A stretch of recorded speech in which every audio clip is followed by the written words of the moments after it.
Gabon denoi, itxi dituzte hautes eskolak Katalunian. Espainiako gobernuak 155. artikulua eskuetan hauteskunde autonomikoetara deitu ditu gaur 5,5 milioi katalan. Bidegurutze batean daude. Alde batera, Espainiaren 155. artikuluaren bidezko esku hartzea eta bestera, erabakitze eskubidea edo zenbaiten ustetan demokrazia bera ere. Salbuespenezko egoera da eta zalantzarik gabe egoera hori gainditzeko eman dute askok botoa gaurkoan. Jo penso que és unes eleccions que ens hi juguem molt, que ens hi juguem retrocedir abans del règim del 78, perquè estem instal·lats en una dictadura encara que no s'expliciti, doncs per mi és una de les eleccions en què ens hi juguem. El ser o no ser, la democràcia. L'únic que tinc la seguretat de que surti el que surti, hi ha molta gent en aquest país disposada a continuar lluitant per la democràcia i per una convivència justa com la que hi ha hagut fins ara. Jo soc catalana, respecto a tota Espanya, totes les ideals. El que no puc respectar, i per això vaig groga, és perquè no hi ha dret que estiguin a la presó qui està a la presó. Però crec que els resultats, ni definitius ni res, ens estan avisant des que ens van aplicar l'article que ens van aplicar.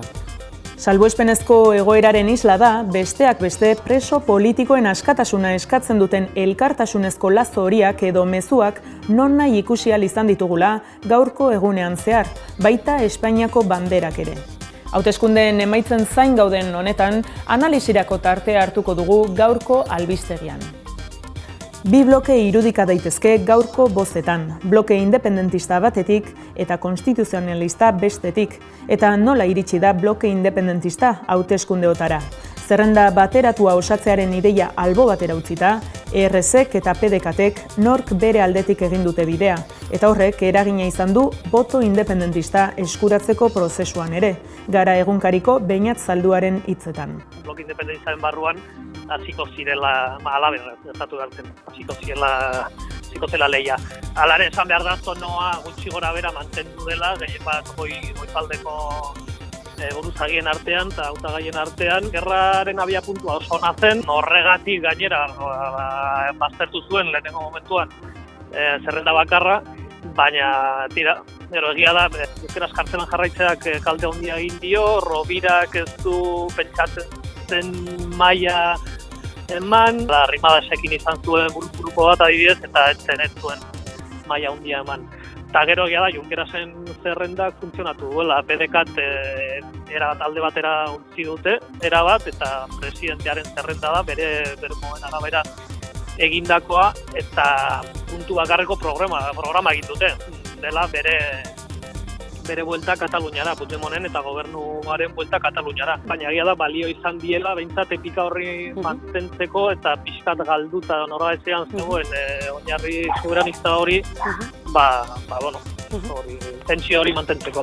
Aurreikuspenetan, bi aukera dira nabarmendu direnak, independentismoaren gorakada batetik eta gobernagarritasuneza bestetik. Naizeko kazetari Jon Telleriaren hitzetan, errepublikaren bidean jarraitzeko gako horretan, nola jarraituko duten da zalantza. Aurreikuspen gehienetan diote bi aukera direla posibleenak, batetik independentismoak bere gehiengo absolutua berrestea, eta premio extra litzateke honeko 30ko boto kopuru horretan gora egitea, hori da la komple, izango zen, osotasunean izango litzatekeena, beste hipotesia, asko aipatzen dena, gobernagarritasun ez da sor daitekeela hauteskunde horien ondorioz, eta beraz, beste hauteskunde batzuen aukerak ere ari dira. Hizketan errepublikaren bidean jarraitu bai, baina nola egiten den bide hori, nola egin daitekeen estatuak erakutsi du indarrez edozein imintzio geratzeko, dena erabiltzeko preste dagoela, beraz, zailtasunak oso agerian geratu dira. Zalantza asko dago, eta guk ere ala ditugu, zalantzak biharkoak zer eskenatoki berri irekitzen duen. Nahi gainean ere bi promesa daudela, bat errepublikarena da, errepublika egiteko bide hori, ez dakiguna oso ondo nola gauzatzen den, baina bestea ere, Espainiar talek proposatzen dutena ere, ez dakigu, rezentralizazio joku horretan sartuta, 155aren alderdi proposatzen dutenak, agerikoa da, Katalunian ez duela balio. Beraz, bi ezagintasun horien artean erabaki beharko dute horretarek. Bloke independentista eta konstituzionalista, hoiek dira bereiztuta ageri diren bi adarrak. Eta gobernagarritasunerako giltza izan dezaketenak berriz, Katalunian komukoak dira. Norekin egingo duten bat ez dago argi, baina Berriako kazetari Jon Olanoren ustez, botoek emango dietena baino almen handiagoa izan dezakete. Hauean kalkulagailu atera eta ikusiko dugu zenbateraino ematen duten zenbakiek. Hauen apustua behintzat oso argia da eta azken orduetan gainera eskertzen zaie behintzat zintzotasuna esaterakoan zeinekin adostu nahi duten gehiengo bat, atzo atera zuten irudi bat, esanez Enkomu, PSC, RC eta KUP direla beraien aliatu naturalak, bestalde ez zera raroa, baina esplititu egin dute hori. Horrek emango duen gehiengorik? Esan dagoa, oso zailago horrek ikusten, hauek behintzat espero dute nahiko lukete dauzkaten 11 horiei eustea, egia esan zaila daukate horrelako eszenario polarizatu batean, giltza beraiek baldin badaukate, egia esan hartu lezakete pixu bat botoek hainbeste ematen ez diotena ikustu. Atzoko Gurean gaur gehiago saioa baleztenak Martin Aranbururi egindako elkarrizketa ikusteko aukera ere izan genuen. Generalitateko presidente hoi Artur Masen aholkularia da Aranburu eta alderdi konstituzionalistek izan ditzaketen emaitza honen aurrikuspena egin du besteak beste. Hori da Kataluniako errealitatea. Kataluniako errealitatea zen bakarrik kalera ateratzen zen jende independentismoen alde. Bihar Ciutadans milioi bozka inguru lortuko du. Eta hori esan nahi du, badagoela herri honetan, milioi bat pertsonen inguru, bazkenean 155aren alde dagoela. Behinik behin, independentistak egindakoa nolabait ere geratzeren aldekoak, ez? Eta hori da gure herriaren errealitatea bat. Bi horien artean bakarrik gehiengo absolututik gertu geratzen balin badira, horrek emango lioke margena hirugarren bazkide batekin ez eta kanpotik egon nolabait ere kudeatzeko, ez? Zentzu horretan ikuste dut, hauteskundeak errepikatzea, nik uste dut nahiko aukera zaila ezin daitekeela. Aukerak bi dira, bat KUP, bigarrena komunak. Zentzu horretan zer esanik ez beluke funtzionatuko nik uste dut agian gutxiengo gobernu bat ikusi dezakegula. Eta hauteskunde egunez jakin dugun beste berri bat.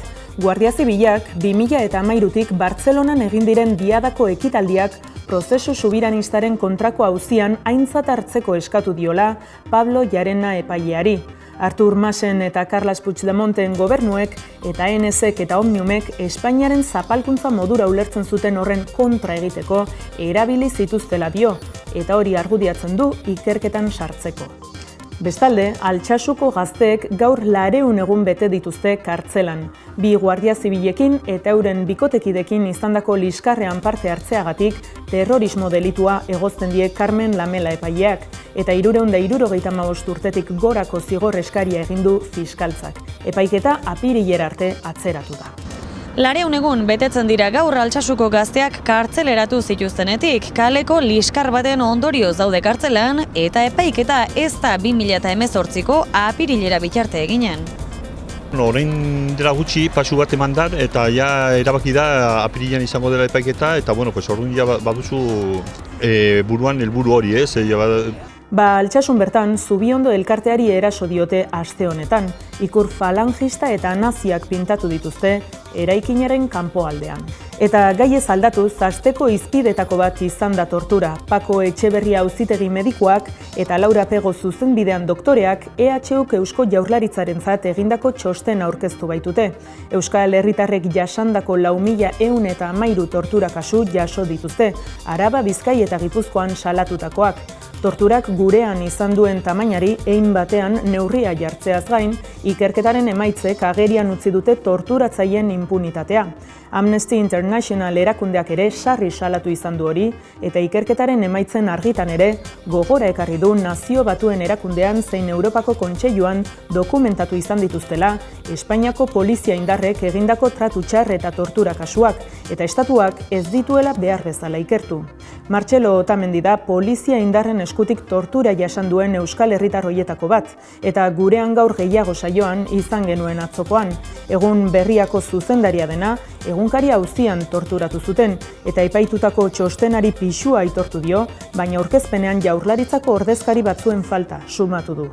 Rekonozitu behar dela, alde batetik, Jonan Parantezen ausardia denik egokiena, baina bai bintzat erabakimena bengo txosten zientifikoak egiteko torturaren inguruan, eta gainera Pako Etxeberriaren eta bere taldearen esku usteko jakinda oso gai korapilatxua dela eta irristekorra dela, tortura askotan ukatuelako eta alderdi politiko gobernu eta polizia asko ukitzen ditulako. Hori estan da atentzio mantzidean aurkezpenean ez egotea Jaurlaritzako sailbururik, ez justizia sailburua eta lehendakaria bera, segurazki hau izango da giza eskubideen alorrean Jaurlaritzak duen txostenik sendoena eta zientifikoen eta landuena eta atentzio mantzidean. Jaurlaritzan txosten bat izan da horren garrantzitsu bolin bada ez egotea lehendakaria bera edo justizia sailburua. PSEek izan duen jarrerari dagokionez, Otamendik argi utzi du sozialistek erantzukizuna dutela Euskal Herrian egon diren tortura kasuetan, Intxaurrondo jarri du adibidetzat, eta beldur da zalaparta sortuta, arreta beste norabaitera bideratuko ote duten. Sozialisten garaikoa da Intxaurrondoko garairik gogorna, eta Intxaurrondo bihurtu zenean Europako mendebaldeko tortura gunerik larriena eta gogorna bihurtu zenean, eta Europa osoan sententzia kondenatoria gehien dituen atxiloketa zentroa denean, hori sozialisten garaikoa da. Eta Intxaurrondo ura, Galindoren garaiko Intxaurrondo ura hori sozialisten inventoa da. Eta sozialistek, nik ez dut esango sozialistek bultatu zutena, sozialistek gutxienez toleratu zutena, ni baino kritikako gogorrago ingo dutenak egongo dira. Baina hori sozialisten garaikoa da, hori ez da Singapurtik etorritako eta giza jende egindako. Hori bertakoa da, eta hori logikoa da sozialistako aitortu nahi izatea. Ari diraten gero ez batzuei eskatzen aitortu barrutela haien iragana, sozialistek ez dokaten haien iragana, eta sozialistek kudeatu zuten. Gogoratu behar dugu, Napoleoneko itunaren garaian, 10 bat urte hola egiten zuen, txosten horren arabera daudela 811 kaso daude Ajuriako garaiari dagozkionak. Eta Ajuriako garaia teorian zen giza eskubideen aldeko itun bat, eta kontrako borrokan, baina giza eskubideen aldeko itun bat zen. Giza eskubideen aldeko itun hortako sinatzailea batzuk, baukaten lotura zuzena, ardura politikoa zeukaten Intxaurrondo gertatutako. Horrekin hori begibiztakoa da, eta gainera ez dago eztabaidarik. Horretik irupen aukat, saiatuko diela txosten honek ekarri duen ekaitzau aldik eta azkarren pasatzen duten. Amaitzeko, ez du uste gizartean harridurarik eragin duenik torturari buruzko ikerketak. Hala ere, beste kontu bat omen da tortura errekonozitu eta erreparatzeko urrats praktikoak egiteko prestutasuna izatea. Asko torturatu dela oso erratuta dela gizartean, ez bakarrik tortura jasan duten eta jasan dutenen kasuan edo jasan dutenen ingurukoen arten. Uste dute Guardia eta Polizia Nazionalak herri honetan jo dutela neurririk gabe, uste hori oso zabalduta dagoela herritarren artean. Beste hau da gero, herritar asko presto duten urrats bat gehiago emateko, edo besterik gabe esatu entzuten beira, hau borroka bada eta bakoitzak emiten du alduena. Uste hori nahiko instalatuta hola herritar askoren artean, batzuk egiten dute eta besteak torturatu egiten dute, baina ez hau da konpromisoa jartzea eta modu aktibo batean, jende guztiak daukan irudipen hori modu praktiko batera ematean, modu aktibo batera ematean, baina ez dut uste jende asko ustekabaena harrapatu duenik honek. Donostiako metroa geratzeko eskatu dute beste behin ere herritarrek.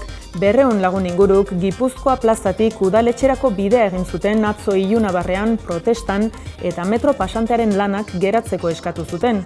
Udaletxearen atarian mugimenduaren simbolo bihurtzen ari den kolore horizko hainbat kepoto ireki zituzten eta giza katea osatuz eraikinaren atzeko aldera joan eta eserialdia egin zuten. Parte hartze prozesu bat irekitzeko eskatuz 9.000 sinadura aurkeztu zituztela gogoratu eta proiektua inposizio gisa ikusten dutela azaldu dute. Eusko Jaurlaritza eta Donostiako udala jo dituzte errudun. Euskal Herria zuzenean jaialdirik ez da izango 2018an. Dinamika ez dute eten, baina helduden urtea trantsizio urtetzat dute. 2019ari begira daude. Gaur egungo beharrei egokitutako hitzordu bat prestatzea dute helburutzat. Bertan bera utzi behar izan dute aurtengoan jaialdia eta bihurgune hori baliatuz EHZ birdefinitzeko eta dinamikari arnas berri bat emateko momentua iritsi dela ondorioztatu dute. Eta neguko feria handia, San Tomasetako feria, egin dute gaur adibidez Bilbon. Abenduak 21 San Tomas eguna dugu gaur eta Bilboko areatzara aurreratu gara giroa ikustera. 276 postuz osatuta dago aurtengo azoka, eta denetarik topa dezakegu bertan. Gozoak, barazkiak, gazta, fruta, eta zelanez gaurko eguneko protagonista diren taloa eta sagardoa. Eguraldiak lagunduta, goizeko lehenengo ordutik, Bizkaiko txoko ezberdinetatik etorritako 100 lagun hurbildu dira. Goizeko 10:00 ireki ditu ateak azokak, eta osteguna izan da ere gaueko ordu txikiak arte luzatuko da festa. Gaurko plana da lehenengo ordue politena izaten da eta bueltatzu bete egitea. Hori da, baien hitzat aldatu inda pilo bat. Lastimia hor dekot, penatzua hortze daukat, aldatu indala. Askorre polita guazen, naturala guazen lengoa. Gaur egun dana da talo eta txorixo eta iso eta talo, eta baserriko generua gero eta gitxeu dago. Ez dakit, giroa sortzen du, Bilbo batean, hiri batean, azkenean baserriko produktuak, baserritarrak, pixka bat, euskara entzuten da toki gehiagotan, eta bueno, polita da hori. Gipuzkoako hiriburuan ere izan da feriarik eta Donostiako kasuan San Tomas eguneko animalien sarraskia salatu du askekintzak txerriaren kaiola blokatuz. Dozena inguru aktivista 30 minutuz izan dira bertan, erresistentzia pasiboko jarrera hartuta eta udaltzaingoak jarrastaka atera ditu. Adierazi dute, injustua dela norbanako bat bere borondatearen kontra gizendu, objektu balitz bezala erakutsi, eta azkenik txerri gehiago izateko hilarte esplotatzea. Eta gogoratu dute, Ursula bezalako beste 700 txerri inguru erailko direla gaurko egunez Donostiarako bakarrik. Eta kiroletan, Carlos Belak modu ezin hobean esan dio agur Errealari. Mexikarrak omenaldi beroa jaso zuen atzo, taldekide zein zaletuen partetik. Momentu gozo hori emaztea eta alabarekin partekatu ahal izan zuen. Gau magikoa izan zen, Realak garaipen bikaina eskuratu baitzuen. Sevilla 3-1 menderatuta. Azkeneko gola, gainera, Belak berak egin zuen. Aurrerantzean, Mexikarra Los Angeles taldean arituko da.